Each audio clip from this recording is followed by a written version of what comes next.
കേരളത്തിൻ്റെ ഭാവിയെ സംബന്ധിച്ച് ഏറ്റവും പ്രധാനപ്പെട്ട ഒരു വിഷയത്തെ കുറിച്ചാണ് ഇന്ന് നമ്മൾ ചർച്ച ചെയ്യുന്നത്. വിഷയം കേരളത്തിൻ്റെ ഇപ്പോഴത്തെ ബഡ്ജറ്റും ഭാവി കേരളവും എന്നാണെങ്കിലും പുതിയ ഗവൺമെൻറ് വന്നതിന് ശേഷം അവരുടെ സമീപനം ബഡ്ജറ്റിൽ മാത്രം ഒതുങ്ങുന്നതല്ല. അവർ കഴിഞ്ഞ 10 വർഷക്കാലത്തെ ഗവൺമെൻറ്റിനെ പറ്റി വിലയിരുത്തുന്നതിന് ഒരു ധവളപത്രം കൂടി പ്രസിദ്ധീകരിക്കുകയുണ്ടായി.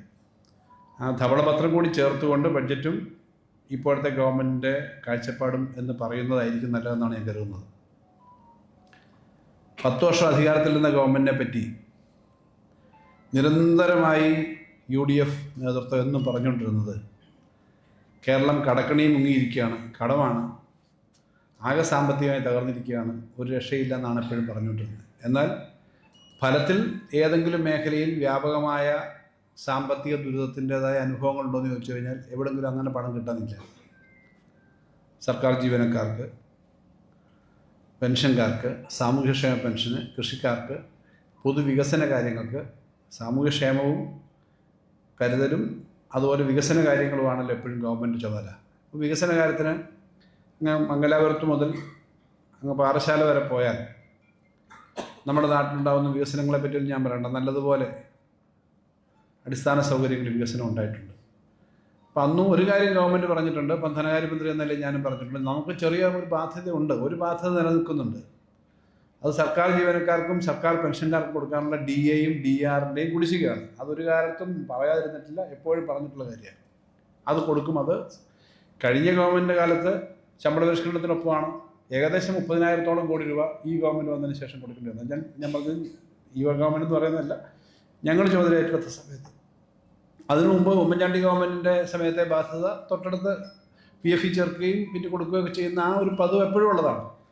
അപ്പോൾ ആ ഒരു കാര്യമല്ലാതെ ഒരു കുടിശ്ശികയും ഇല്ല എന്ന് ആവർത്തിച്ച് ഞാൻ പലപ്പോഴും പറഞ്ഞിട്ടുള്ളതാണ്. കാരണം ധനകാര്യമന്ത്രി എന്ന രീതിയിൽ പറയാനുള്ള ഉത്തരവാദിത്വമുണ്ട്. ധവളപത്രം വന്നു. ധവളപത്രത്തിനകത്ത് ഇവർ നേരത്തെ പറഞ്ഞിരുന്നതെന്ന് വ്യത്യസ്തമായ കാര്യങ്ങളാണ് ധവളപത്രത്തിൽ വന്നത്. കുറച്ചുകൂടി ഗവൺമെൻറ്റിന് LDF ഗവൺമെൻറ്റിന് പോസിറ്റീവായ കാര്യങ്ങളാണ്. ഞാൻ എല്ലാ കാര്യവും എടുത്തു പറയുന്നില്ല. ധവളപത്രം തയ്യാറാക്കിയത് നമ്മുടെ നാട്ടിലെ ഏറ്റവും പ്രധാനപ്പെട്ട ഒരു IAS ഉദ്യോഗസ്ഥൻ ഉൾപ്പെടെ. അദ്ദേഹം മൻമോഹൻ സിംഗ് ഗവൺമെൻറ്റിൻ്റെ ക്യാബിനറ്റ് സെക്രട്ടറി ആയിരുന്നു. അദ്ദേഹത്തിൻ്റെ രാഷ്ട്രീയ ആശയങ്ങൾ ആഗോളവൽക്കരണ നയങ്ങളോടൊക്കെ ചേർന്നാണ്. പക്ഷേ ഉദ്യോഗസ്ഥൻ നല്ല വളരെ സീനിയറാണ്. അദ്ദേഹത്തിൻ്റെ കൂടെ 2 മറ്റ് സാമ്പത്തിക രംഗത്തെ ആളുകളുണ്ടായിരുന്നു. ഇവർ കൊണ്ടുവന്ന ധവളപത്രത്തിൽ ആദ്യം തന്നെ പറഞ്ഞത് കേരളത്തിൻ്റെ കടത്തെ പറ്റിയാണ്. നേരത്തെ എന്തായിരുന്നു VD സതീശൻ പ്രസംഗിച്ചുകൊണ്ടിരുന്നത്, UDF പ്രസംഗിച്ചുകൊണ്ടിരുന്നത്, ചില സാമ്പത്തിക പണ്ഡിതരും പ്രസംഗിച്ചുകൊണ്ടിരുന്നത് 6 ലക്ഷം കോടിയാണ് കേരളത്തിൻ്റെ കടമെന്ന്. ഇവരുടെ റിപ്പോർട്ട് വന്നപ്പം അത് 5,07,000 കോടിയാണ്. ഒന്ന് പറഞ്ഞെന്നല്ല, 1 ലക്ഷം കോടിയാണ് പറഞ്ഞുകൊണ്ടിരുന്നത്. 5,07,000 എന്നാണ് അവർ പറഞ്ഞത്. യഥാർത്ഥത്തിൽ ആ 5,07,000 അധികമാണ്. കാരണം കഴിഞ്ഞ വർഷം ജനുവരിയിൽ പഴയ ഗവൺമെൻറ്റിന് വേണ്ടി ഞാൻ അവതരിപ്പിച്ച ബഡ്ജറ്റിൽ എക്സ്പെക്റ്റ് ചെയ്യുന്ന ബോറോയും കൂടി ചേർത്താണ് 5,07,000. സത്യത്തിൽ AGയുടെ പ്രാഥമിക കണക്കനുസരിച്ച് നമുക്ക് 4,80,000 താഴെയുള്ളൂ കടം. അപ്പം കടത്തിൻ്റെ കാര്യം ഞാൻ പറഞ്ഞത്, കേരളത്തിൻ്റെ സ്ഥിതി ഭയങ്കര സാമ്പത്തിക ബുദ്ധിമുട്ടാണോ? ഞാനിത് പറയുമ്പോൾ എനിക്ക് ഈ കടമാണെന്ന് പറയുമ്പോൾ വലിയ പ്രശ്നമാണെന്ന് തോന്നിയിട്ടില്ല. പക്ഷേ ഇന്നലെ ഞാൻ ട്രെയിനിൽ ഇങ്ങോട്ട് വരുമ്പോൾ ഒരു മുൻ DMO, ഇപ്പോഴും ആരോഗ്യവകുപ്പിൽ തന്നെയാണ്, അല്ല നിങ്ങളീ പറയുന്നല്ലോ, നിങ്ങൾ ആ ഗവൺമെൻറ്റും പറയുന്നു ഇവരും പറയുന്നു, യഥാർത്ഥത്തിൽ കേരളം കടം കയറി കുഴപ്പത്തിലാണോ? എന്താ അതിൻ്റെ വസ്തുത? നിങ്ങൾ ഇതേ വെച്ച് അസംബ്ലി പറയുന്ന പോലെ സത്യസന്ധമായി പറ എന്നോ. അപ്പോൾ ഒരു DMO ആയിട്ട് ഇപ്പം സംസ്ഥാനത്തെ വേണമെങ്കിൽ മെഡിക്കൽ ഡയറക്ടർ ആവാൻ അത്ര സീനിയറായ ഒരാളുടെ മനസ്സിൽ പോലും ഇരിക്കുന്നൊരു ധാരണയാണ്. അപ്പോൾ പിന്നെ സാധാരണ ആളുകളുടെ മനസ്സെന്തായിരിക്കും? അപ്പോൾ ഈ കണക്കൊന്നും ആരും നോക്കുന്നില്ലല്ലോ, പ്രസംഗം ഇങ്ങനെ പറയുന്നതല്ലേ ആളുകൾ കേൾക്കുന്നുള്ളൂ. യഥാർത്ഥത്തിൽ 6 ലക്ഷം കോടി കടമാകാമായിരുന്നു. ഇപ്പം ഡോക്ടർ മേരി ജോർജ് ഉണ്ട്, നമ്മുടെ അവർ റിട്ടയർഡ് പ്രൊഫസറാണ്. അവരാണ് സാധാരണ UDFന് വേണ്ടി പാണ്ഡിത്യം പറയാൻ വരുന്നത്. അവരെപ്പോഴും 6 ലക്ഷം കോടി എന്ന് പറഞ്ഞുകൊണ്ട് ഇതിൻ്റെ അടിസ്ഥാനമുണ്ട്. കേരളത്തിൽ കഴിഞ്ഞ 25, 30, 40 വർഷത്തെ കണക്കുകൾ നിങ്ങൾ നോക്കിയാൽ ഓരോ സർക്കാരിൻ്റെ 5 വർഷം നോക്കുമ്പോൾ കടം വർദ്ധിച്ചിട്ടുള്ളത് ഒന്നുകിൽ 90% അല്ലെങ്കിൽ 100%, 102% വരെ വർദ്ധിച്ച സമയമുണ്ട്. അങ്ങനെ നോക്കുമ്പോൾ ഈ 5 വർഷം കൊണ്ട് 6 ലക്ഷം ആവണം കോടി. ഞാൻ കണക്ക് നോക്കി, കണക്ക് വെച്ചിട്ടാണ് പറയുന്നത്. കണക്കുകളൊക്കെ നമ്മൾ പറഞ്ഞാലും ഇത് ആളുകളെപ്പോഴും അതുപോലെ തന്നെ ശ്രദ്ധിക്കണമെന്നില്ല. VS ഗവൺമെൻറ്റിൻ്റെ അവസാന വർഷം, ആ ഗവൺമെൻറ് കഴിഞ്ഞപ്പോൾ 2011 80,000 കോടിക്കടുത്തായിരുന്നു നമ്മുടെ കേരളത്തിൻ്റെ ആ കടം. 5 വർഷം ഉമ്മൻചാണ്ടി ഭരിച്ചു കഴിഞ്ഞപ്പം അത് 1,56,000 കോടിയായി. ഏകദേശം ഇരട്ടിക്കടുത്തോ. 90% ആണല്ലോ. 80 80,000 എന്നുള്ള 1,60,000 ആകുമ്പോൾ 100% ഇരട്ടിയായി. 1,56,000 ആയിരുന്നു. 1,56,000 കോടിയിൽ നിന്ന് തോമസ് ഐസക് ധനകാര്യമന്ത്രിയായ 1ാം പിണറായി സർക്കാരിൻ്റെ പ്രവർത്തനം ആരംഭിച്ചപ്പോൾ 1,56,000 ആയിരുന്നത് ആ ഗവൺമെൻറ്റിൻ്റെ കാലം അവസാനിച്ചപ്പം 2,96,000 ആയി. ആ ഗവൺമെൻറ്റിന് ചില പരിമിതികളുണ്ടായിരുന്നു. കോവിഡും പ്രളയമൊക്കെ വന്ന അപ്പോഴാണ്. അപ്പം GSDPയുടെ കേരളത്തിൻ്റെ ആകെ വരുമാനത്തിൻ്റെ 5% വരെ കടമെടുക്കാൻ അനുവാദം കൊടുത്തു. അതുകൊണ്ട് കടം കൂടുതൽ എടുക്കേണ്ടി വന്നു. ഈ കോവിഡ് ആയതുകൊണ്ടാണ്, സാമ്പത്തിക തകർച്ച ഉള്ളതുകൊണ്ടാണ്. എന്നിട്ട് പോലും 2,96,000 എന്ന നിലയിലെത്തി. എന്ന് പറഞ്ഞാൽ 92% വർദ്ധിച്ചു. ഈ ഗവൺമെൻറ് വന്നു കഴിഞ്ഞാൽ 2,96,000 5 വർഷം കഴിയുമ്പോൾ എത്ര ആവണം? അതിൻ്റെ ഇരട്ടി ആവണ്ടേ? 5,80,000 ആവണ്ടേ? 5,84,000 ആവണ്ടേ? ഇത് പ്രതീക്ഷിച്ചാണ് ഇവർ 6 ലക്ഷം എന്ന് പറഞ്ഞു. പക്ഷേ ഇപ്പോൾ യഥാർത്ഥത്തിൽ ഈ 5 വർഷം പൂർത്തീകരിക്കുമ്പോൾ പ്രാഥമിക കണക്കനുസരിച്ച് 4,80,000 കോടിയേ ഉള്ളൂ. ഈ വർഷം അവസാനിക്കുന്ന കണക്കാണ് ഇവരുടെ ധവളപത്രത്തിൽ വന്നേക്കുന്നത്. ഒരു 6ാം വർഷം, അപ്പോഴാണ് 5,07,000. അപ്പം തന്നെ കടം വല്ലാത്ത കടമല്ല എന്നുള്ളത് വന്നു. ഇന്ത്യ ഗവൺമെൻറ് പറഞ്ഞേക്കുന്ന നിങ്ങൾക്ക് കടമെടുക്കാവുന്നൊരു പരമാവധി തുകയുണ്ട്, ശതമാനം. കേരളത്തിൻ്റെ ആ കടം ഓരോ വർഷം എടുക്കാവുന്ന നമ്മുടെ മുഴുവൻ സംസ്ഥാനത്തിൻ്റെ ആകെ വരുമാനം 14 ലക്ഷം കോടി മറ്റോ. ഇപ്പോൾ GSDP gross state domestic product, അതിൻ്റെ 3.5% എടുക്കുക. ഇപ്പോൾ ആകെ കടം കേരളത്തിൻ്റെ GSDPയുടെ 33% ആവാവുള്ളൂ. കേരളത്തിന് എത്ര ഉണ്ട്? ഈ പറഞ്ഞ കണക്കനുസരിച്ച് 33.6%. ഇന്ത്യ ഗവൺമെൻറ്റിന് 54% ഉണ്ട് കേട്ടോ. ഇന്ത്യ ഗവൺമെൻറ്റിന് 33 ആവാവുള്ളൂ. ഇന്ത്യ ഗവൺമെൻറ്റിന് 54% ഉണ്ട്. അപ്പോൾ കടത്തിൻ്റെ പെർസെൻറ്റേജ് വർദ്ധിച്ചിട്ടില്ല. പിന്നെന്താ ഈ പറഞ്ഞുകൊണ്ടിരിക്കുന്ന അടിസ്ഥാനം? അതൊരു പുകമറ ഉണ്ടാക്കാനാണ്. ഈ കടത്തിനകത്ത് തന്നെ വേറൊരു കാര്യമുണ്ട്. കടത്തിന് 2 ഭാഗമുണ്ട്. ഒന്ന് പബ്ലിക് ഡെറ്റ്, സർക്കാർ നേരിട്ടെടുത്തേക്കുന്ന കടമുണ്ട്. പിന്നെ ഈ സർക്കാരിൻ്റെ ബാധ്യതയുണ്ട്. ഇപ്പോൾ ട്രഷറിയിൽ നിങ്ങളുടെ ഡെപ്പോസിറ്റ് കിടക്കുന്നു. റിട്ടയർഡ് ഉദ്യോഗസ്ഥന്മാരുടെ, സർക്കാർ ഉദ്യോഗസ്ഥന്മാരുടെ ട്രഷറി കിടക്കുന്ന പണം സർക്കാരിന് കൊടുക്കേണ്ട ബാധ്യതയുള്ളതാണ്. പക്ഷെ അത് കടമെടുത്തതല്ല. കടമെടുത്തത് ഏകദേശം 3.5 ലക്ഷം കോടിയുടെ അടുത്തേ ഉള്ളൂ. ബാക്കി 3,47,000 കോടി മാത്രമേ ഉള്ളൂ സർക്കാർ എടുത്തേക്കുന്ന കടം. ബാക്കി മുഴുവൻ ട്രഷറി കിടക്കുന്നതും ഈ സ്റ്റേറ്റ് ഇൻഷുറൻസിൽ ചേർന്നു അങ്ങനെയൊക്കെയുള്ള കുറേ പണം വരുമല്ലോ, സർക്കാരിൻ്റെ കൈ കിടക്കുന്നൊരു സർക്കാരിന് ദീർഘകാല അടിസ്ഥാനത്തിലുള്ള ലയബിലിറ്റി. ഞാൻ കടത്തിൻ്റെ കാര്യം പറഞ്ഞു. എന്തായാലും ഇവർ കൊണ്ടുവന്ന കടത്തിൻ്റെ കണക്കനുസരിച്ച് കടം വർദ്ധിച്ചിട്ടില്ല, 5 ലക്ഷം കോടിയുള്ളൂ. ഇന്ത്യ ഗവൺമെൻറ്റിൻ്റെ കണക്കുകളിൽ ഏറ്റവും അധികം കടമുള്ള സംസ്ഥാനങ്ങൾ, ഇന്ത്യയിലെ ആ 10-28 സംസ്ഥാനങ്ങളുടെ കണക്കെടുന്നതിനകത്ത് നമ്മളെക്കാളും അധികം 10-18 സംസ്ഥാനങ്ങൾ നമ്മളെക്കാളും കടമുള്ളതാണ്. അപ്പോൾ ആ തരത്തിലും കടത്തിൻ്റെ കാര്യമില്ല. കടം ഞാൻ പറയുന്നത് കടമാണെന്ന് പറയുന്നത് ശരിയല്ല. പിന്നെന്താ നോക്കാവുന്ന കാര്യം? സംസ്ഥാനത്തിൻ്റെ വേറൊരു കാര്യം കൂടി ഇവർ ധവളപത്രത്തിൽ പറഞ്ഞിട്ടുണ്ട്. 5,07,000 കോടി രൂപ ആണ് ആകെ കടം. 48,000 രൂപ കറണ്ട് ലയബിലിറ്റീസ് എന്ന് പറയുന്നുണ്ട്. ഉച്ച കഴിഞ്ഞ് 3 മണിക്ക് ഈ കണക്ക് പറയുന്നത് ഒട്ടും നല്ല സമയമായിട്ടെന്ന് എനിക്കറിയാം. എന്നാലും ഞാൻ പറയുകയാണ്, പ്രത്യേകിച്ച് AC ഹാളിൽ. എന്നാലും മറുപടി ഒത്തിരി പറഞ്ഞിട്ടുള്ളതുകൊണ്ട്, പറയേണ്ടി വന്നതുകൊണ്ട് നിങ്ങൾ കേട്ടിട്ടുണ്ട്. എപ്പോഴും VD സതീശൻ മതി, നിങ്ങൾ 1 ലക്ഷം കോടി രൂപ സർക്കാർ ഉദ്യോഗസ്ഥന്മാർക്കും പെൻഷൻകാർക്കും അവരുടെ DA കുടിശ്ശികയും പെൻഷൻ കുടിശ്ശികയും കൊടുക്കാനില്ലേ? പറഞ്ഞു കേട്ടിട്ടുണ്ടല്ലോ. വലിയ വാചാലമായി സംസാരിക്കുന്ന ആളാണല്ലോ സതീശൻ. ഇതുകൂടാതെ മരുന്നിന് കൊടുക്കാൻ, മറ്റതിന് കൊടുക്കാനൊക്കെ 25,000 കോടിയില്ലേ? 1.25 ലക്ഷം കോടി ഉണ്ടെന്ന് സഭയെ പലതവണ പറഞ്ഞിട്ടുണ്ട്. ഇപ്പോൾ സാക്ഷാൽ KM ചന്ദ്രശേഖരൻ അടക്കമുള്ള ആളുകൾ പരിശോധിച്ചപ്പം ആകെ 48,000 കോടിയേ ഉള്ളൂ. അവർ കണക്ക് കൂട്ടിയെടുത്തിട്ട് 48,000 ഉള്ളൂ. 1/3. ഈ കള്ളമാണ് പറഞ്ഞുകൊണ്ടിരുന്നതെന്നുള്ള ഞാൻ പറഞ്ഞത്. 48,000 കോടിയേ ഉള്ളൂ. അതിൽ നമ്മൾ പറഞ്ഞ 35,000-ഓളം കോടി DADR കുടിശ്ശികയുണ്ട്. ബാക്കി എന്തുവാ? ബിൽ ഡിസ്കൗണ്ടിങ്, മരുന്നിന് 3 മാസം കഴിഞ്ഞ് കൊടുക്കുന്നത്. ഇതൊക്കെ എങ്ങനെയാണ് സാധാരണ കൊടുക്കുന്നത്? അപ്പോൾ കടത്തിൻ്റെ ആ വലിയ ഭീമാകാരമായ തുകയുണ്ടെന്ന് പറഞ്ഞാൽ അതിനകത്ത് അടിസ്ഥാനമില്ല. രണ്ടാമതൊരു സംസ്ഥാനം, നമ്മുടെ സംസ്ഥാനമാണല്ലോ. അതുകൊണ്ട് ഇതിൻ്റെ സാമ്പത്തിക ആരോഗ്യത്തെ പറ്റി നമുക്ക് നല്ല ധാരണ വേണ്ടേ?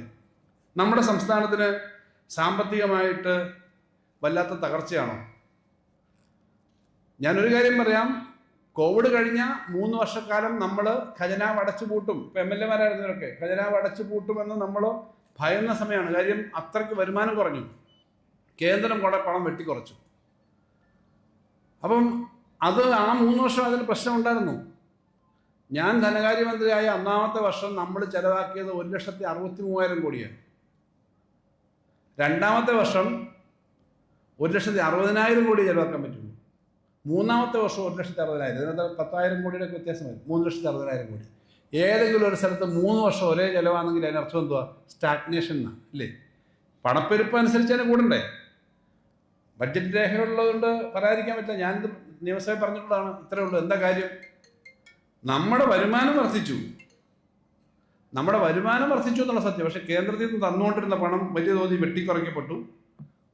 വെട്ടിക്കുറയ്ക്കപ്പെട്ടതിൻ്റെ ഭാഗമായിട്ട് നമുക്ക് 12,000 കോടി ഈ GST നടപ്പിലാക്കിയതിൻ്റെ ഭാഗമായിട്ട് ടാക്സിൻ്റെ കാര്യത്തിൽ വലിയ കുറവ് വന്നു. അതിന് കിട്ടിക്കൊണ്ടിരുന്ന കോമ്പൻസേഷൻ ആ 2022 മുതൽ ഇല്ലാതായി. 12,000 കോടി കുറഞ്ഞു. സെൻട്രലിൽ നിന്ന് കിട്ടിക്കൊണ്ടിരുന്ന ടാക്സിൻ്റെ വിഹിതം കുറഞ്ഞു. പലതവണ പറഞ്ഞിട്ടുള്ളതാണ്. ഒരു 8,000 കോടിയോളം കുറഞ്ഞു. കടമെടുക്കുന്ന കിഫ്ബിയും പെൻഷൻ കമ്പനിയും എടുത്ത കടം മൊത്തം സംസ്ഥാനത്തിൻ്റെ കടത്തിനകത്ത് പെടുത്തിയത്. നേരത്തെ അത് സംസ്ഥാനത്തിൻ്റെ കടത്തിനകത്ത് പെടുത്തില്ലായിരുന്നു, പ്രത്യേകമായിട്ട് കമ്പനിയുടെ കടമായിട്ട് വെച്ചിരുന്നു. അതും കുറഞ്ഞു. ഇതെല്ലാം കൂടെ കുറഞ്ഞു വന്നപ്പോൾ നമുക്ക് ചിലവാക്കാൻ പണമില്ല. പിന്നെ നമ്മളെങ്ങനെ പിടിച്ചു തന്നെ? നമ്മുടെ വരുമാനം വർദ്ധിച്ചു. നമുക്ക് 47,000 കോടിയും പിന്നെ നോൺ ടാക്സ് എന്ന് പറയും, പിന്നെ നികുതി നിരമായിട്ട് 54,000 കോടി കിട്ടിയിരുന്നത് 1,00,000 കോടിയായിട്ട് ഇപ്പോൾ ഈ വർഷം 1,04,000 കോടിയായിട്ട് ഈ വർഷം വർദ്ധിച്ചിട്ടുണ്ട്. അത്രയും വർദ്ധിച്ചു വന്നതാണ് നമ്മൾ പിടിച്ചിരിക്കാൻ കാരണം. ആദ്യത്തെ 3 വർഷം 1,60,000 കോടി മാത്രം ചെലവാക്കാൻ കഴിഞ്ഞ നമ്മൾ നാലാമത്തെ വർഷം 1,73,000 കോടി ചെലവാക്കി. അപ്പോഴാണ് നമ്മൾ പറഞ്ഞത് ചെറിയൊരു ടേക്ക് ഓഫ് ആണ്, നമ്മൾ മുന്നോട്ട് പോകണം. 5-ാം വർഷം നമ്മുടെ ഗവൺമെന്റിന്റെ 5-ാം വർഷം 1,93,000 കോടി ചെലവാക്കി. ആയിരക്കണക്കിന് കോടിയാ. ഇപ്പോ ധവളപത്രത്തിൽ ഇവർ പറഞ്ഞെന്താ? നമ്മൾ അവതരിപ്പിച്ച ബഡ്ജറ്റിൽ പണം കൂട്ടി വെച്ചിരിക്കുകയാണ്. 2,39,000 കോടിയുടെ ബഡ്ജറ്റായിരുന്നു ഞാൻ അവതരിപ്പിച്ചത്. അതിനകത്ത് കേന്ദ്രം തരുന്ന ചില പൈസ പ്രതീക്ഷിച്ചു, പക്ഷേ തരുന്നില്ല. 20,000 കോടി നമ്മൾ പ്രതീക്ഷിച്ചത് തരുന്നില്ല എന്ന് പറഞ്ഞൊരു കണക്ക് പറഞ്ഞായിരുന്നു അവർ. റവന്യൂ ഡെഫിസിറ്റ് ഗ്രാൻഡ് ഒരു ഗ്രാൻഡ് ഉണ്ട്, അത് പ്രാവശ്യം തരുന്നില്ല. എന്നിട്ടെല്ലാം വെട്ടിക്കുറച്ചിട്ട് നിങ്ങൾക്കറിയാമല്ലോ, ഒരു പരിശോധന നടക്കുമ്പോൾ എല്ലാം വെട്ടിക്കുറച്ചിട്ട് കേരളത്തിന് ആക്ച്വൽ ബഡ്ജറ്റ് 2,27,000 ചില്ലുവാനം കോടിയേ ഉള്ളൂ എന്നൊരു കണക്കുകൾ വെച്ചു. 2,27,756 കോടി രൂപയാണ് ഇപ്പോൾ അവർ അംഗീകരിച്ച ബഡ്ജറ്റ്. ഇത് എല്ലാം കട്ട് ചെയ്തതിന് ശേഷമാണ്. ആലോചിച്ച് നോക്കണം. കഴിഞ്ഞ വർഷം ബഡ്ജറ്റ് 1,97,000 കോടിയാണ്. കഴിഞ്ഞ വർഷത്തെ ചിലവാക്കിയത് 1,93,000 കോടിയാണ്. 1,97,000 കോടിയിൽ നിന്നും 2,27,000 കോടി എന്ന് പറഞ്ഞാൽ എത്ര? 30,000 കോടിയുടെ വർധനയല്ലേ? ആണോ? 30,000 കോടിയുടെ വർധനയല്ലേ? എന്ന് പറഞ്ഞാൽ 15% വർദ്ധിച്ചു. ഇന്ത്യയുടെ സാമ്പത്തിക വളർച്ച 7% താഴെ ഉള്ളൂ. ഇന്ത്യയുടെ സാമ്പത്തിക വളർച്ച 7% താഴെ ഉള്ളൂ. അപ്പോൾ ഇവർ കൊണ്ടുവന്ന ധവളപത്ര പണ്ഡിതന്മാര് കണക്കാക്കിയ എല്ലാ പിടുത്തം കഴിഞ്ഞിട്ടും ഇടതുപക്ഷ മുന്നണിയുടെ സാമ്പത്തിക രംഗത്തെ വളർച്ച കാരണം 15% എന്ന് പറഞ്ഞാൽ 30,000 കോടിയും കൂടി അധികം ബഡ്ജറ്റ് വെക്കാമെന്ന ഇപ്പൊ സതീശൻ അവതരിപ്പിച്ച ബഡ്ജറ്റ് എന്ന് പറഞ്ഞാൽ അത്രയും വലിയ ജമ്പ് സാധാരണ ഉണ്ടായിട്ടില്ല. അതിലൊരു പ്രധാനപ്പെട്ട കാരണം 16-ാം ധനകാര്യ കമ്മീഷൻ നമുക്ക് കണക്ക് അവതരിപ്പിച്ച് അവർ അംഗീകരിച്ച 10,000 കോടി നമ്മുടെ വാർഷിക വരുമാനം വർദ്ധിച്ചിട്ടുണ്ട്. ഇതുൾപ്പെടെയാണ് ഈ വന്നത്. ഒന്ന് ആലോചിച്ച് നോക്കിയാൽ മതി. നിങ്ങൾക്ക് ശമ്പളം കിട്ടിക്കൊണ്ടിരിക്കുന്ന ഒരാൾക്ക് 1,00,000 രൂപ ശമ്പളം കിട്ടിക്കൊണ്ടിരിക്കുന്ന ആൾക്ക് അടുത്ത വർഷം 1,15,000 20,000 രൂപ സാധാരണ കിട്ടത്തില്ല. ആ വർധനേക്കാളും വലിയ വർധനയാണ്. അപ്പോൾ ഈ 2-3 കാര്യം, കടം വർദ്ധിച്ചിട്ടില്ല, വരുമാനം വർദ്ധിച്ചു. ഞാൻ പറഞ്ഞു ഈ 54,000 കോടിയിൽ നിന്നും 1,04,000 കോടിയായിട്ട് നമ്മുടെ വരുമാനം വർദ്ധിച്ചു. നമ്മൾ അടുത്ത വർഷത്തേക്ക് ആക്ച്വൽ ഈ 3 വർഷമായിട്ട് ഇടയ്ക്കങ്ങ് താഴെ പോയതാണ്. അന്ന് ഖജനാവ് പൂട്ടിപ്പോയില്ലെന്നേ ഉള്ളൂ. ഈ 3 വർഷക്കാലം എന്നോട് ഇത്രയും കൺസർവേറ്റീവ് ആവാന്ന് പറഞ്ഞിട്ട് വഴക്ക് പറയാത്ത MLA മാരില്ല, ആളുകളില്ല. നിങ്ങളെന്താ ഇങ്ങനെ പറയുന്നത്? ഇത് 3 വർഷക്കാലം ഒരേ തുകയുള്ളൂ, വേറെ തുകയില്ല.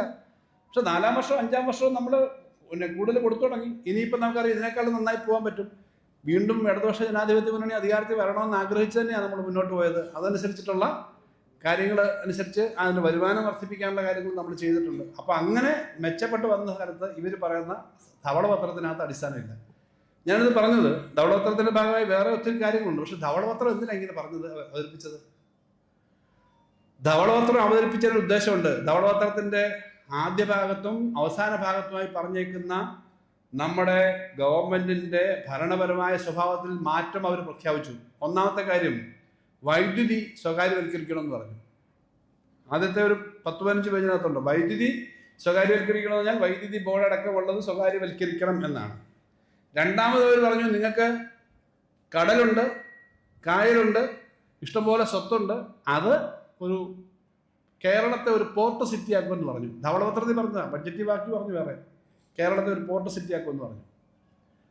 മൂന്നാമത് പറഞ്ഞത് കേരളത്തെ ഒരു സിവിൽ ഏവിയേഷൻ വിമാനത്താവളങ്ങളുടെ ഡെസ്റ്റിനേഷൻ ആക്കുമെന്ന് പറഞ്ഞു. നാലാമത്തെ പറഞ്ഞത് കേരളത്തിൻ്റെ അതിസമ്പന്നമായ ധാതു വിഭവങ്ങൾ, പ്രത്യേകിച്ച് കരിമണൽ ഉൾപ്പെടെ ഉപയോഗിച്ചുള്ള കാര്യങ്ങൾ ചെയ്യുന്നു. ഈ 4 കാര്യങ്ങൾ. അതിനൊപ്പം സർക്കാർ ഉദ്യോഗസ്ഥന്മാരുടെ ആവശ്യം ഇത്ര ഇല്ലെന്നും അവരുടെ നമ്പർ കുറയ്ക്കാനും മറ്റു കാര്യങ്ങളൊക്കെ കൂടി ഉള്ള കാര്യം പറഞ്ഞിട്ടുണ്ട്. ഇത്തരം കാര്യം പറഞ്ഞതാ ധവളപത്രത്തിൽ. ഈ ധവളപത്രത്തിൻ്റെ അർത്ഥം എന്താ? ഈ ധവളപത്രത്തിൻ്റെ അർത്ഥം കേരളത്തിനകത്ത് നിലവിലുള്ള സമ്പ്രദായങ്ങൾ മാറ്റണമെന്ന് തന്നെയാണ്. അതിനകത്ത് ഓരോന്നോരോന്ന് എടുത്ത് പറയേണ്ട കാര്യങ്ങൾ പിന്നീട് ബഡ്ജറ്റിൽ പറഞ്ഞു. അപ്പോൾ ഈ കാര്യങ്ങൾ പറഞ്ഞുകൊണ്ട് ബഡ്ജറ്റ് അവതരിപ്പിച്ചു.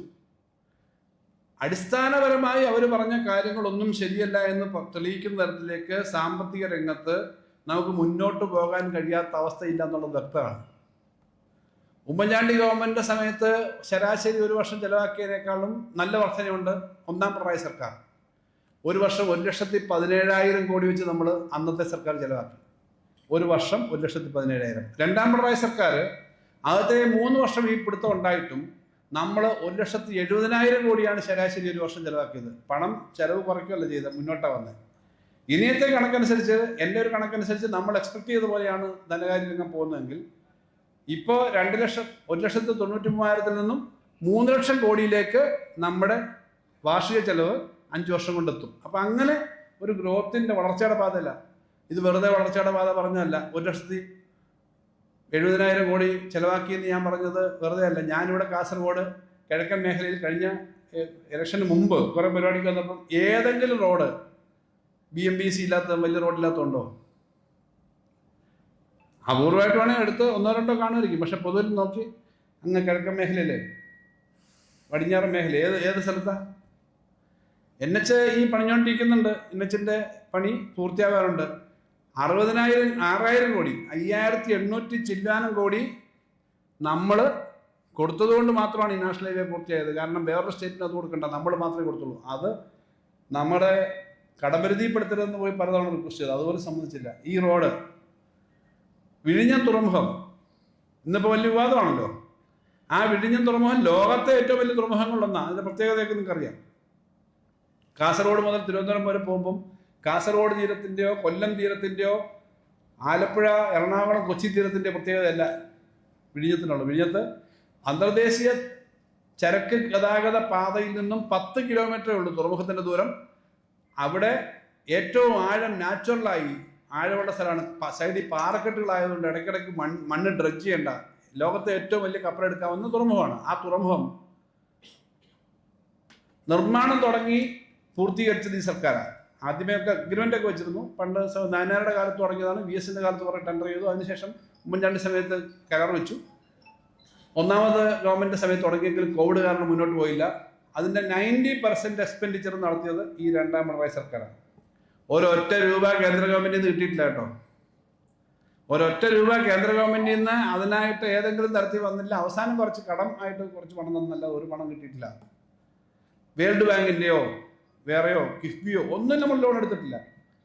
ഈ പിടിച്ച് ധനകാര്യ വകുപ്പിൻ്റെ മറ്റു സോഴ്സിൽ നിന്ന് കൊണ്ടുവന്നിട്ടാണ് ആകെ 8,000 കോടി രൂപ ചിലവായതിൽ 5,000 ചില്ലാനം കോടി, ഏകദേശം 2/3 ഭാഗവും സംസ്ഥാന ഗവൺമെൻറ് ചിലവാക്കിയതാണ്. ആ ചിലവാക്കിയിട്ടാണ് ആ തുറമുഖം റെക്കോർഡ് സമയത്തിനകത്ത് വന്നത്. കേരളത്തിൻ്റെ ചരിത്രത്തിൽ ഏറ്റവും വലിയ നേട്ടമാണ്. ഏറ്റവും കൂടുതൽ ഈ പണം അതിന് മാറ്റിവെക്കാതിരുന്നില്ല നമ്മൾ. ആ തുറമുഖം വന്നത് ഈ പറഞ്ഞ എല്ലാ കാര്യവും ചെയ്യുമ്പോൾ ഉള്ള ചെലവുകളില്ല. അത് കേരളത്തിൽ വന്നു. അപ്പോൾ എല്ലാ സ്ഥലത്തും നോക്കുക, റോഡുകൾ, സ്കൂളുകൾ, ആശുപത്രികൾ. ഇപ്പോൾ ഒരു 10 വർഷം മുമ്പ് ഉണ്ടായിരുന്ന ആശുപത്രി സംബന്ധിച്ചുള്ള പരാതികൾ ഇപ്പോൾ ഉണ്ടോ? ഇനിയും പരാതികൾ ചെറുത് കാണും. പക്ഷേ ഇപ്പോൾ അതേ സ്ഥിതിയാണോ കാസർഗോഡ് ജില്ലയിൽ ഉൾപ്പെടെ? കേരളത്തിൽ 10 മെഡിക്കൽ കോളേജ് ഉദ്ഘാടനം ചെയ്തിട്ട് പോയി ഉമ്മൻചാണ്ടി. പക്ഷേ 10 മെഡിക്കൽ കോളേജ് ഉദ്ഘാടനം ചെയ്തേ ഉണ്ടായിരുന്നുള്ളൂ. കണ്ണൂർ എയർപോർട്ട് ഉദ്ഘാടനം ചെയ്തിട്ട് പോയി, ഉദ്ഘാടനമേ ഉണ്ടായിരുന്നുള്ളൂ. ഹെലികോപ്റ്റർ ഇറങ്ങി. ഹെലികോപ്റ്റർ ഇറങ്ങിയിട്ടാണ് വിമാനം ഉദ്ഘാടനം ചെയ്തതായിട്ടെന്ന് ഞാനൊരു വെറുതെ പറയുന്ന കാര്യമല്ല. ഹെലികോപ്റ്റർ അല്ല, ചെറിയ എന്തോ സെസ്ന എന്നൊക്കെ പറയുന്ന ചെറിയൊരു വിമാനം, മിലിറ്ററി വിമാനം, ഈ വളരെ ചെറിയ ഒരു സാധനം, ഒരു 500 മീറ്റർ നീളം മതി പിന്നെ റൺവേക്ക്. ആ വിമാനത്താവളം അടക്കം എല്ലാം അതിനും ഓരോ മാസവും പണം കൊടുത്തുകൊണ്ടിരിക്കുകയായിരുന്നു കണ്ണൂർ എയർപോർട്ട്. കാരണം അതിപ്പോൾ ലാഭം ഉണ്ടാക്കിയിട്ടില്ല. ഇങ്ങനെ ഓരോ മേഖലയിലും ആ മാറ്റം ഉണ്ടാക്കിയ ഗവൺമെൻറ് ആണ് എന്നുള്ളത് കൊണ്ടാണ് നമുക്ക് ഇത്രയും പൈസ ചിലവാക്കേണ്ടി വന്നത്. ആ പൈസ ചിലവാക്കി ഒന്നിനും പുറകോട്ട് പോയില്ല, കേന്ദ്രം തരാതിരുന്നിട്ടും. സർക്കാർ ജീവനക്കാരുടെ DAയും DR മാത്രം ഉണ്ടെന്ന് പറഞ്ഞത് ശമ്പള കമ്മീഷൻ വെച്ചത് അവസാനമാണ്.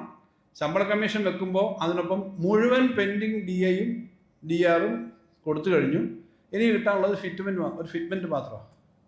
ബാക്കി ശമ്പള കമ്മീഷൻ അവരിപ്പം ശമ്പള കമ്മീഷൻ തുടരുന്ന ലക്ഷണം കാണുന്നില്ല, അത് തുടരട്ടെ. പക്ഷേ ഫിറ്റ്മെൻറ്റ് മാത്രമേ തരാനുള്ളൂ, ബാക്കിയെല്ലാം അതിനകത്ത് വന്നു. DA DR കുടിശ്ശികയുണ്ട്. ഈ കഴിഞ്ഞ വർഷം ഞാൻ അവതരിപ്പിച്ച ബഡ്ജറ്റിനകത്ത് 13,000 കോടിയാണ് DA DR കുടിശ്ശികയ്ക്ക് വേണ്ടിയിട്ട് ഈ വർഷം കൊടുക്കാനുള്ളത് മാറ്റി വെച്ചിരുന്നത്. 13,000 കോടി 3 വർഷം കൊണ്ട് കൊടുത്തു തീർക്കത്തക്ക ഇതില്ല. ഇത് കൃത്യമായ കണക്കാ വെച്ചേക്കുന്നുണ്ട് പറഞ്ഞു, കൃത്യമായ കണക്ക് വെച്ചിട്ട് 13,000 കോടി വെച്ചിരുന്നത്. നിങ്ങൾ ആ ബഡ്ജറ്റ് നോക്കുന്നവർക്ക് അറിയാം, 96,000 കോടിയാണ് ശമ്പളവും പെൻഷനും ഹെഡിലും മാറ്റി വെച്ചേക്കുന്നത്. 83,000 താഴെ മതി കൊടുക്കാൻ, ബാക്കി മൊത്തം കുടിശ്ശിക. പക്ഷേ സർക്കാരിൻ്റെ ആകെ ചെലവിൻ്റെ 77% ശമ്പളവും ഇതുപോലെ കാര്യങ്ങളാണെന്ന് പറഞ്ഞിട്ടാണ് ധവളപത്രത്തിൽ അവർ പറഞ്ഞേക്കുന്നത്. ഇതൊക്കെ കൊടുക്കാൻ ഉദ്ദേശിക്കുന്നില്ല എന്നാണ്, അത് അവരുടെ സമീപനം. പക്ഷെ ഞാൻ പറഞ്ഞത്, നമ്മൾ ഓരോ വർഷവും ചെലവ് വർദ്ധിച്ച് കേരളത്തിന്, ഞാൻ രാജഗോപാലോട് ഇങ്ങോട്ട് പറയാറുണ്ട്, ഒരു 10 വർഷക്കാലത്തേക്ക് കേരളത്തിൽ ഒരു 70% റോഡുകളിലും ടാറിങ് പോലും നടത്തണ്ട, അത്രയ്ക്കും വൃത്തിയായി കിടക്കുക. അത്രയും മാറ്റങ്ങൾ ഉണ്ടാക്കി. ഇതെല്ലാം കഴിഞ്ഞ് സാമ്പത്തിക വർഷം അവസാനിച്ചപ്പോൾ ഖജനാവിൽ പണം ഇല്ലയെന്ന് സാധാരണ പറയുമല്ലോ, 6,300 കോടി ഖജനാവിനകത്ത് ബാലൻസുമുണ്ട്. ചില ആൾക്ക് പരാതിയുണ്ട്, 6,300 കൊടുത്തിട്ട് അങ്ങോട്ട് കൊടുക്കേണ്ട കാര്യമൊന്നും ഇല്ലായിരുന്നല്ലോ, ഞങ്ങൾക്ക് ഒരു DAയും കൂടെ തന്നുകൂടായിരുന്നോ എന്നൊക്കെ പറയുന്നവരുണ്ട്. അതിൻ്റെ കണക്ക് ഞാൻ പറയാം. അതിനകത്ത് 2,000 ചില്ലാനും കോടി രൂപ പഞ്ചായത്തുകളുടെ അവസാന ഗഡു കൊടുക്കേണ്ടതാണ്. കൊടുക്കാൻ നമ്മൾ ഓർഡർ ഇട്ട് കഴിഞ്ഞാൽ, പക്ഷേ തെരഞ്ഞെടുപ്പ് പ്രഖ്യാപിച്ചു കഴിഞ്ഞാൽ സാധാരണ ഒരു മാർച്ച് 20-നൊക്കെ അടുപ്പിച്ചേ കൊടുക്കും. പണം വരുന്നതനുസരിച്ച് അവസാനം കൊടുക്കാൻ പറ്റും. അങ്ങനെയാണ് ജില്ലാ പഞ്ചായത്തൊക്കെ ആയിരുന്നവരാണല്ലോ, എല്ലാ വർഷവും അവസാനത്തെ ഗഡു അങ്ങനെ കൊടുക്കുന്നത്. അപ്പോൾ ഇലക്ഷൻ കമ്മീഷൻ്റെ അനുവാദം ഉണ്ടെങ്കിലേ കൊടുക്കാൻ പറ്റുമെന്ന് ചീഫ് സെക്രട്ടറി ഉൾപ്പെടെയുള്ളവർ പറഞ്ഞു, ഫിനാൻസ് സെക്രട്ടറി. ഇലക്ഷൻ കമ്മീഷൻ്റെ അനുവാദം മേടിച്ച് കൊടുക്കാൻ പറഞ്ഞു. അത് കൊടുക്കാൻ പറ്റില്ല, ആ അവസാനം ഗഡു. ആ പണമാണ് ഈ 6,300 ഒരു ഭാഗം. ഇനി ബാക്കി 4,000 തന്നിട്ട് വെക്കൂടെ, നിങ്ങൾക്ക് മാത്രം തന്നിട്ട് പോകാൻ പറ്റില്ല. കാരണം മാർച്ച് 31 ക്ലോസിംഗ് ബാലൻസ് അത്. April 9 election. ശമ്പളം കൊടുക്കണം അടുത്ത മാസം 1 മുതൽ 10 വരെയുള്ള ദിവസത്തിനകം 10,000 കോടിയെങ്കിലും വേണം. അതിന് വേറെ വരും. എനിക്കറിയാം, ഈ ചർച്ച ഞാനും കേട്ടു. ഇത്രയും പൈസ വെച്ചിട്ട് എന്തിനാ ഇപ്പം മറ്റവർക്ക് സഹായം ഉണ്ടാക്കാനില്ലയോ, ആ സഹായം ഇങ്ങനെ പൈസ വെച്ചിട്ട് പോയേ എന്നുള്ള ചർച്ച ഉണ്ടെന്ന് എനിക്കും അറിയാം. സർക്കാരിന് മാർച്ച് 31 നമ്മുടെ ബാലൻസാണ് ഏറ്റവും പ്രധാനം. മാർച്ച് 31 കഴിഞ്ഞിട്ട് ഏപ്രിൽ 1 തൊട്ട് പുതിയ സാമ്പത്തിക വർഷമാണ്. പക്ഷെ അപകടകരമായ സ്ഥിതിയിലല്ല ഈ കുടിശ്ശിക ഉൾപ്പെടെ കൊടുക്കാൻ നമ്മളത് വെച്ചിട്ടുണ്ട് എന്നുള്ളതിൻ്റെ കണക്ക് വെച്ചിട്ട് ഞാൻ പറഞ്ഞത്. ഞാൻ ഈ സാമ്പത്തിക കാര്യങ്ങൾ പറയുമ്പോൾ നമുക്ക് വെറുതെ പറയാൻ പറ്റത്തില്ലല്ലോ, കണക്ക് കൃത്യമായിട്ട് ആ ബഡ്ജറ്റിനകത്തും തുകയിലുള്ളതാണ്. അപ്പോൾ അങ്ങനെ ആ പണം അവിടെ ഉള്ള സ്ഥിതിയിൽ തന്നെയാണ് നമ്മുടെ വർഷം അവസാനിച്ചത്. സാധാരണഗതിയിൽ ഇപ്പോഴത്തെ സ്ഥിതിയിൽ നമുക്ക് മുന്നോട്ട് പോകും. ഇപ്പം നിങ്ങൾ മനോരമ പത്രം കഴിഞ്ഞ ദിവസം ഒരു വാർത്ത കൊടുത്തു, ഒരു 2 ആഴ്ച മുമ്പ്. കോളടിച്ചു കേരളം എന്നാണ്. എന്താ, 6,000 കോടി രൂപയാണ് മാർച്ച് ഏപ്രിൽ മെയ് മാസത്തിൽ നമ്മുടെ നികുതി വരുമാനം കൂടിയത്, കഴിഞ്ഞ വർഷത്തെ അപേക്ഷിച്ച് കൂടി. എന്നിട്ട് അവർ തന്നെ എഴുതിയിട്ടുണ്ട്, പുതിയ ഗവൺമെൻറ്റിൻ്റെ നേട്ടമാണിതെന്ന് പറയാൻ കഴിയില്ല. കാരണം എന്താ, വന്നത് പഴയ ടാക്സാണ്.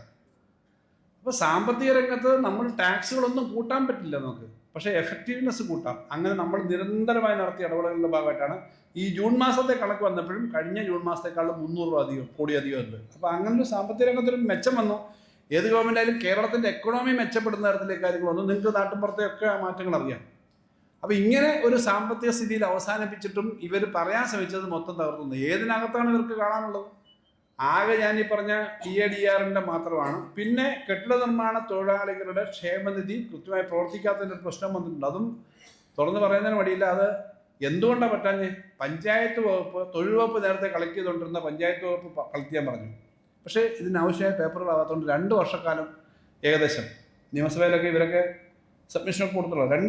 2 വർഷക്കാലം പിരിവ് നടന്നില്ല. അവസാനം നമ്മൾ 500 കോടി രൂപ അതിന് പ്രത്യേകം കടമെടുത്ത് കൊടുത്തിട്ടാണ് 5 മാസത്തെല്ലാം കൊടുത്തു തീർത്തത്. പക്ഷെ ആ കുറച്ച് മാസത്തെ ഉണ്ട്, അത് കിട്ടാത്തതിൻ്റെ പ്രശ്നമൊന്നുമില്ല. അവർ പ്രചരണം ഇങ്ങനെ നടത്തുന്ന ഞാൻ പറഞ്ഞതാണ്. ഇപ്പോൾ ജൽജീവൻ്റെ ഉൾപ്പെടെ 8000 കോടി കേന്ദ്ര ഗവൺമെൻറ് തരേണ്ട പൈസ സമയത്ത് തരാതിരുന്നിട്ട് പോലും അതും എടുത്ത് ആ പണം കൊടുത്തിട്ടാണ് ജൽജീവൻ്റെ കോൺട്രാക്ടർമാരുടെ ഒക്കെ പേയ്മെൻറ്റ് മിക്കവാറും തീർത്തു എന്നാണ് കണക്കുകൾ. മിക്കവാറും തീർന്നു. ഇങ്ങനെയാണ് നമ്മുടെ ആ ഗവൺമെൻറ് പോയത്. പക്ഷേ ആ ഗവൺമെൻറ് ധനപരമായി വലിയ കുഴപ്പമാണ്. അതുകൊണ്ട് കേരളത്തിൽ പണം ഉണ്ടാക്കണമെങ്കിൽ ഇതൊക്കെ വിറ്റേ പറ്റൂ എന്ന് ഒരു അന്തരീക്ഷം ഉണ്ടാക്കി എന്നുള്ളത് നമ്മൾ കാണേണ്ടതാണ്. വി ഡി സതീശൻ നിയമസഭയിൽ ചർച്ചയ്ക്ക് മറുപടി പറഞ്ഞുകൊണ്ട് പറഞ്ഞത്, കേരളത്തിന്റെ ഖജനാവ് ഞങ്ങൾ നിറയ്ക്കും, ഒറ്റ പൈസ ടാക്സ് ഈടാക്കാതെ കേരളത്തിന്റെ ഖജനാവ് മറയ്ക്കാനുള്ള വഴി ഞങ്ങൾക്ക് അറിയാം എന്നാണ്. നിറയ്ക്കാനുള്ള പണി ഇപ്പോൾ കേരളത്തിന്റെ ഖജനാവ് മാത്രമല്ല, ഇവരുടെയൊക്കെ ഖജനാവ് നിറയ്ക്കാനുള്ള പണി ഇപ്പോൾ ചെയ്തുകൊണ്ടിരിക്കുന്നു എന്നുള്ള വാർത്ത വന്നുകൊണ്ടിരിക്കുക. ഇതിനുള്ള ഒരു പ്രീകർസർ, ഇതിനു വേണ്ടിയിട്ടുള്ളൊരു തയ്യാറെടുപ്പ് ആയിരുന്നു ധവളപത്രം. അല്ലാതെ കണക്ക് നോക്കിയാൽ ഇന്ത്യ ഗവൺമെന്റിന്റെ കണക്കനുസരിച്ചും ഇന്ത്യ ഗവൺമെന്റിന്റെ ധനകാര്യ ഏജൻസിയുടെ കണക്കനുസരിച്ചും കേരളം ഫിനാൻഷ്യലി പുറകോട്ടല്ല, ഇമ്പ്രൂവ് ചെയ്യുന്നതാണ്.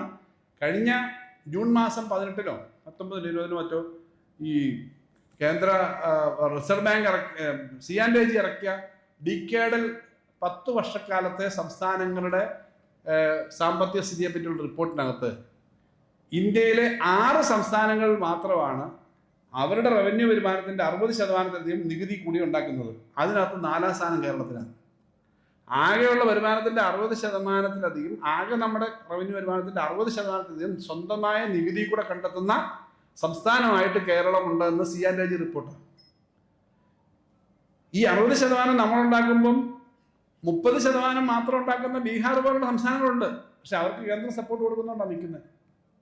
ഈ സാമ്പത്തിക സ്ഥിതി ഞാൻ പറഞ്ഞത്. അപ്പോൾ ഇതാണ് സാമ്പത്തിക സ്ഥിതി എന്നിരിക്കെ നിരന്തരമായിട്ട് ഈ കാര്യം പറഞ്ഞുകൊണ്ടിരിക്കുക.